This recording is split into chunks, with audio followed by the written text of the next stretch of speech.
कुछ सवाल पूछने जरूरी हैं और सवाल सही व्यक्ति से अगर पूछा जाए तभी जवाब की उम्मीद की जा सकती है। आज विषय बड़ा गंभीर है। कई लोग आश्चर्य से इस खबर को देख रहे हैं, कई लोग दुख से देख रहे हैं, कई लोग प्रश्नों के साथ देख रहे हैं, लेकिन जवाब कोई नहीं दे पा रहा। बात हाथरस की हो रही है, उन बच्चों की, उन महिलाओं की, उन भक्तों की मौत की हो रही है जिसकी जवाबदेही अभी तक तय हो नहीं पाई है। बाबा फरार है। जिन परिवारों ने सत्संग में मची अव्यवस्था की भगदड़ में अपनों को खोया है, उन्हें मुआवजे का मरहम लगाकर सोचा जाता है कि सब कुछ ठीक हो जाएगा। नेता उन परिवारों के आंसू पोंछकर सोचते हैं दर्द खत्म हो जाएगा। पुलिस जांच की खाना पूर्ति करके सोचती है पीड़ितों को इंसाफ मिल जाएगा, लेकिन होता नहीं है। सियासत चलती रहती है, आंसू निकलते रहते हैं, बाबा अपने भक्तों की फौज खड़ी करने में व्यस्त रहते हैं। आइए आपको दिखाते हैं अपनी ये रिपोर्ट, फिर यहां पर खास मेहमानों से आपका परिचय कराएंगे, क्योंकि आज हमने धर्म से जुड़े लोगों को यहां पर आमंत्रित किया है कि धर्म, अपने अपने धर्म के बारे में लोगों को जानकारी देना, उसे बढ़ाना बहुत अच्छी बात है, लेकिन अंधविश्वास के अंधेरे में धकेलना, इतने सारे लोगों की मौत के बाद बाबा का उन तक जाकर यह भी न पूछना कि तुम मेरे सत्संग में आए थे, मैंने तुमको खुशहाली का वादा किया था, तुम्हारे घर में ये कुछ हो गया, तुम कैसे हो। ये बाबा का इन बातों से भागना क्या संकेत देता है, ये रिपोर्ट देखिए, फिर चर्चा की शुरुआत।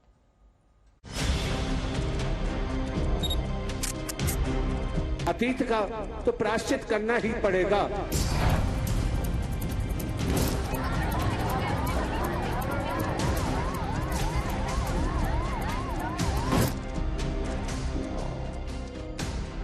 जिस हादसे ने 121 जानें लील ली, उसके लिए गुनहगार कौन है? इसकी जांच शुरू हो गई है। इस बीच 4 दिनों के बाद बाबा सूरजपाल सामने आया, सफाई दी और फिर गायब हो गया।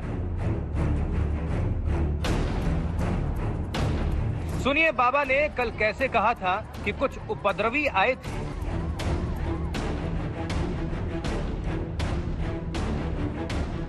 2 जुलाई की घटना के बाद बहुत ही व्यथित हैं। हमें विश्वास है जो भी उपद्रवकारी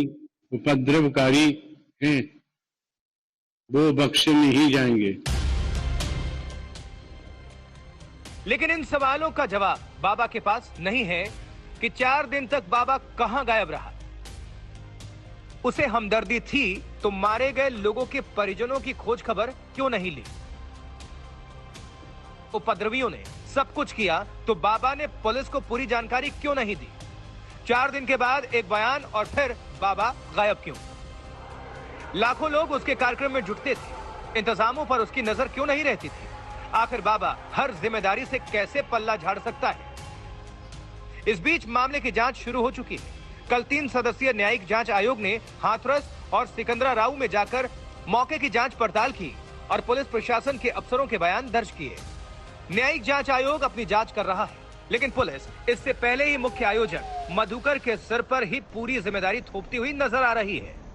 देखिए, ये मधुकर जो इसमें कार्यक्रम के मुख्य आयोजक थे, इन्होंने ही, इन्हीं के नाम से परमिशन ली गई थी और साथ ही साथ ये कहीं ना कहीं इस कार्यक्रम के लिए उन्होंने फंड भी रेज करा था, तो इनकी दोहरी जिम्मेदारी बनती थी। कहीं ना कहीं बैरिकेडिंग की और वहां पे जितनी सुविधाएं प्रदान करनी थी, पार्किंग के मैनेजमेंट की इनकी जिम्मेदारी थी, पर इन्होंने जो भी सशर्त कंडीशनल जो परमिशन दी गई थी एसडीएम साहब द्वारा, उनका इन्होंने उनको फॉलो नहीं करा था, जिसके बाद इतना बड़ा हादसा हुआ और जिस समय हादसा हुआ उस समय वहां से फरार हो गए। उधर सुनिए कि न्यायिक जांच आयोग के अध्यक्ष आज तक से कह रहे हैं कि जिसको जरूरी समझेंगे उसे बुलाएंगे और बयान लेंगे। क्या जानकारी निकल रही, कोई तो लापरवाही प्रमुख तौर पर कौन बताया जा रहा है? तो अभी तो कमीशन में जो फाइंडिंग्स वो तो 2 महीने बाद आएंगी, लेकिन किन किन लोगों को आप आमंत्रित करेंगे? क्या उन अफसरों के बयान होंगे? जिसको भी हम जरूरत समझेंगे, छोटे से बड़े इंक्लूडिंग जिससे भी जरूरत समझेंगे सबसे पूछेंगे। क्या बाबा से भी पूछताछ हो सकती है सर? क्या बाबा से भी? हमें नहीं मालूम अभी क्या एविडेंस हमारे पास आ रहा है। पुलिस जिस मधुकर को पूरी तरह जिम्मेदार मान रही है, वो कुछ भी बोलने को तैयार नहीं है। मधुकर पुलिस हिरासत में है। पुलिस उससे लगातार सवाल कर रही है। देखिए मीडिया के सामने कैसे मधुकर चुप रहा। मधुकर जी, आप पर जो आरोप लगे हैं 123 लोगों की सर जान गई है आपकी लापरवाही की वजह से। मधुकर जी क्या बोलेंगे? अब जरा वो भीड़ देखिए कि कैसे लाखों लोग एक छोटी जगह पर जुट गए थे। हर तरफ लोग नजर आ रहे थे। इन लोगों के लिए जरूरी इंतजाम नहीं थे, ये भी साफ है। हालात ये थे कि 80,000 लोगों की इजाजत थी, 2 लाख लोग जुट गए और टेंट लगा सिर्फ 60,000 लोगों के लिए। उस दिन पुलिस कहाँ थी? कितनी पुलिस थी कि नहीं थी? बहुत कम थी सर, ज्यादा 6 या 7 पुलिस वाले होते और एम्बुलेंस भी नहीं थी। और अग्निशमन की जो फायर ब्रिगेड गाड़ी थी उन्होंने कुछ पानी भी चलाया था 5-6 मिनट लगातार, बस ये व्यवस्था दी गई। जांच से ये भी साफ है कि सारी जिम्मेदारी आयोजकों पर डालकर बाबा को कहीं ना कहीं बचाने की तैयारी है। हिमांशु मिश्रा और संतोष शर्मा के साथ समर्थ श्रीवास्तव, आज तक।